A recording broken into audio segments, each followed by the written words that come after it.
Assalamualaikum warahmatullahi wabarakatuh.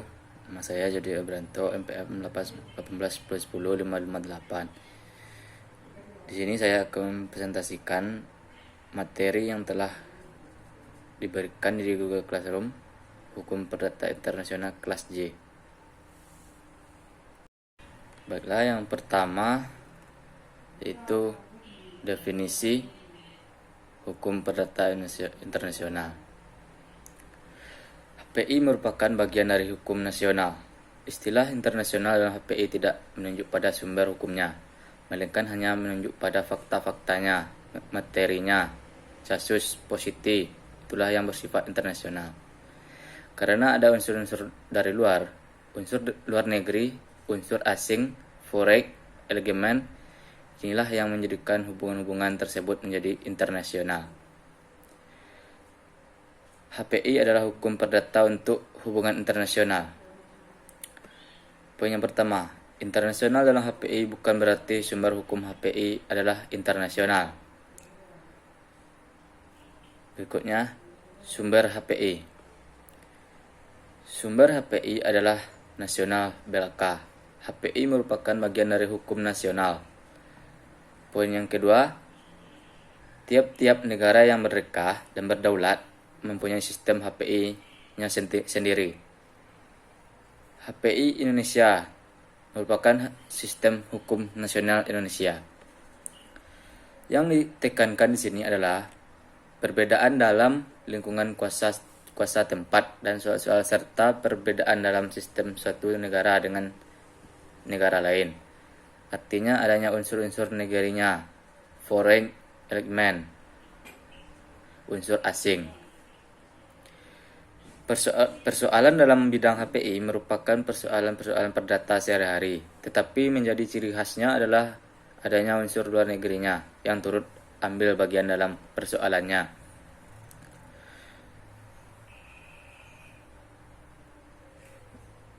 Berikutnya, hukum perdata internasional terdapat dua macam. Macam alirannya tersebut ialah internasionalitas, merupakan harus ada hukum perdata yang berlaku di seluruh dunia atau beberapa negara. 2. Nasionalitas. Nasionalitas di setiap negara mempunyai hukum perdata internasional masing-masing. Artinya, setiap negara mempunyai peraturan masing-masing terhadap perbuatan perdata yang mengandung unsur asing. Berikutnya, definisi HPI menurut beberapa ahli. Yang pertama, menurut Profesor Graveson, conflict of law atau hukum perdata internasional merupakan bidang hukum yang berkenaan dengan perkara-perkara yang di dalamnya mengandung fakta relevan yang menunjukkan berkaitan dengan suatu sistem hukum lain. Baik karena itu menimbulkan pertanyaan tentang penerapan hukum sendiri atau hukum lain yang biasanya asing, atau masalah pelaksanaan yurisdiksi badan pengadilan sendiri atau badan pengadilan asing. Masa sebelum tahun 1945, sumber HPI Indonesia Hindia Belanda yaitu Pasal 16AB, 17AB, 18AB, Allegemen Republiek van Wegwing. Pasal 13 1 IS dan 163 IS Stadsblad. 2. Masa setelah tahun 1945 setelah Indonesia merdeka. Yang pertama, pasal 16AB, 17AB dan 18AB. Yang berikutnya UU Kewarganegaraan Republik Indonesia yaitu UU nomor 62 1948. Yang berikutnya Undang-Undang Nomor 5 Tahun 1960, Undang-Undang Pokok Agraria Pasal 9 Ayat 1 dan Pasal 1 Ayat 1. D. Undang-Undang Penamaan Modal Asing. Undang-Undang Penanaman Modal Asing, Undang-Undang Nomor 1 67 berkaitan dengan HPI. Undang-Undang Penanaman Modal dalam negara. Undang-Undang Nomor 6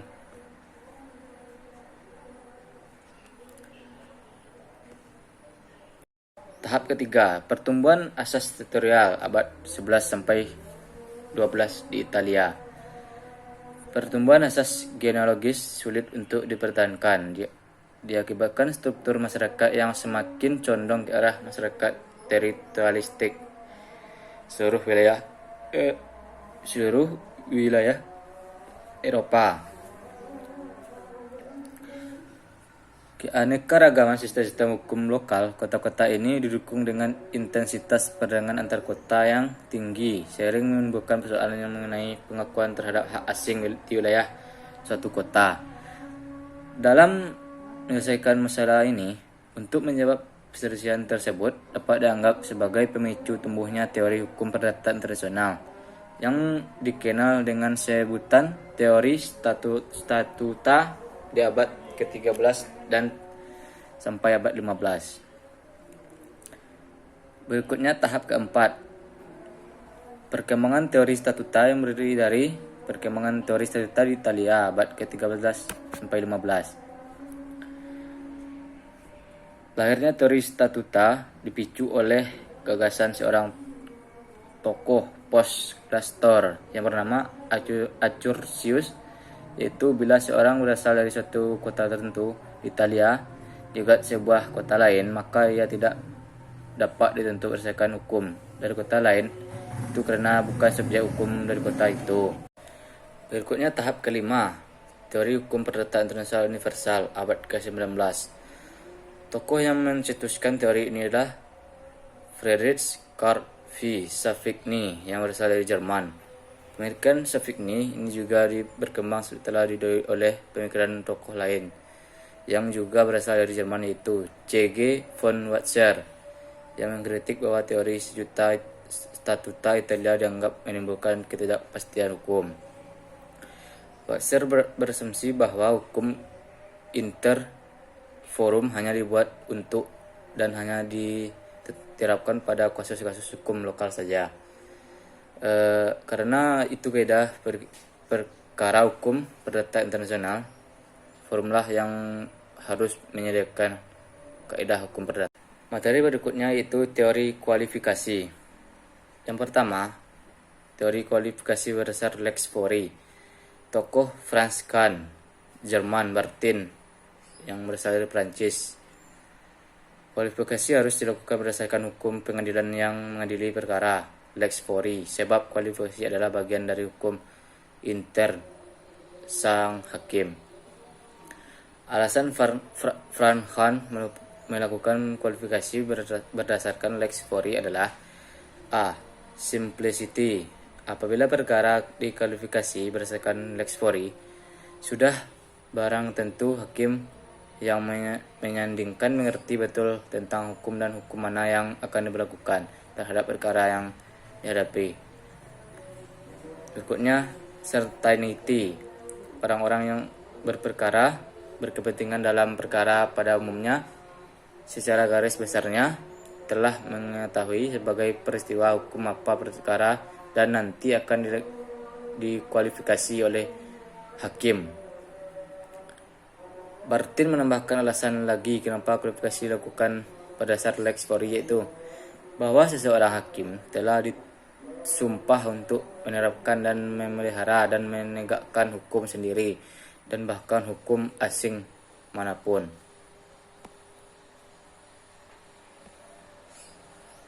Teori kualifikasi berdasar Lex Chaucer. Tokoh Martin Wolf dan G.C. Cesire. Tokoh ini beranggapan bahwa setiap kualifikasi sebaiknya dilakukan sesuai dengan sistem serta ukuran dari keseluruhan hukum yang bersangkutan dengan perkara. Setelah itu baru ditekan ketentuan hukum yang seharusnya dipakai untuk menyelesaikan perkara. Yang berikutnya, teori kualifikasi berdasar secara tetap. Tokohnya Adolf Stiglitzer, Dr. Sunario Hartono, Renswijk. Teori ini merupakan penyempurnaan dari teori Lex Chaucer. Menurut teori ini, Untuk menentukan lex specialis yang mana perkara yang ada terlebih dahulu, dikualifikasi, setelah itu baru ditetapkan kualifikasi lex specialis, hukum yang harusnya berlaku. Teori kualifikasi berdasar analitik atau otonom. Tokohnya Ernst Rabel dan Beckcraft. Teori ini menggunakan metode perbandingan hukum untuk membangun suatu sistem kualifikasi HPI yang berlaku secara universal, yang harusnya ada pengertian hukum yang khas dan berlaku umum serta mempunyai makna yang sama dimanapun di dunia. Untuk mewujudkan hal tersebut, menurut Rabel, haruslah digunakan metode perbandingan hukum. Yang kelima, teori kualifikasi berdasarkan HPI. Tokohnya Kegel. Teori ini berpandangan bahwa setiap kaidah HPI harus dianggap memiliki suatu tujuan tertentu, yaitu merupakan keadilan dalam pergaulan internasional, kepastian hukum dalam pergaulan internasional, ketertiban dalam pergaulan internasional, kelancaran lalu lintas pergaulan internasional. Baiklah, hanya itu dapat saya sampaikan materi yang diberikan. Bila terdapat kesalahan, saya mohon maaf. Assalamualaikum warahmatullahi wabarakatuh.